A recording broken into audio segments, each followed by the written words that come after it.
गुजरात की राजकोट में भारतीय जनता पार्टी के प्रत्याशी बनाए गए पुरुषोत्तम रूपाला के विरोध में करणी सेना की एक भव्य रैली आयोजित की गई। गुजरात के राजकोट में पुरुषोत्तम रूपाला के विरोध में एक महारैली का आयोजन किया गया। राजकोट के बहुमाड़ी भवन से बड़ी संख्या में क्षत्रियों ने एकत्रित होकर इस महारैली का आयोजन किया, जिसमें बड़ी संख्या में महिलाएं भी शामिल हुई। इस मौके पर पुरुषों ने माथे पर केसरी साफे पहने और महिलाओं ने केसरी साड़ी पहनकर महारैली में शिरकत की। इस दौरान अप्रिय घटना रोकने से लिए चुस्त पुलिस बंदोबस्त भी तैनात किया गया।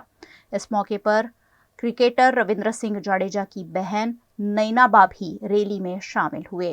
क्षत्रिय समाज ने इस मौके पर पुरुषोत्तम रूपाला की टिकट रद्द करने की मांग के साथ शक्ति प्रदर्शन किया। पुरुषोत्तम रूपाला के विरोध में पिछले कई दिनों से करणी सेना की गुजरात की महिला अध्यक्षा पद्मिनीबा वाड़ा उपवास पर उतरी हैं। 4 दिनों से उपवास के चलते उनकी तबीयत अचानक खराब हो गई और वो बेहोश होकर गिर पड़ी।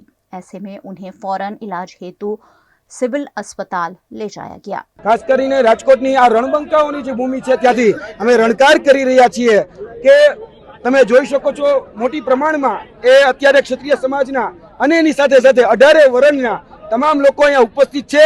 અમે આ માધ્યમથી એ સરકારને મેસેજ પહોંચાડીએ છીએ કે આ રેલી નથી, આ રેલી નથી, આ રેલો છે અને આ પરસોત્તમ રૂપાલાના તળિયે એટલે કે પગ નીચે આવેલો આ રેલો છે અને આ રેલો એ ફક્ત પરસોત્તમ રૂપાલાને નહીં પરંતુ પૂરી ભારતીય જનતા પાર્ટીને લઈને ડૂબશે। એટલે રાજકોટની આ જે રણબંકાની ભૂમિ છે ત્યાંથી અમે આગાજ કરીએ છીએ કે અમે પણ એ લડી લેવાના મૂડમાં છીએ અને કહેવાય ને કે ભાઈ હાવજ બગડે ને તો જંગલ થતડે, હાવજ બગડે તો જંગલ થતડે, બાપુ બગડે ને તો 52 ગામ થતડે, એના જેવું છે આ। એટલે અત્યારે બાપુ બગડ્યા છે અને તમે જોયું હશે કે જામનગરની અંદર કે અન્ય જે બીજા શહેરોમાં જે અત્યારે ભારતીય જનતા પાર્ટીને જે રીતે જાકારો મળી રહ્યો છે, તો આવનાર સમયમાં હજી તો આ પિક્ચર છે, ટ્રેલર તો હજી ઘણું બધું બાકી છે।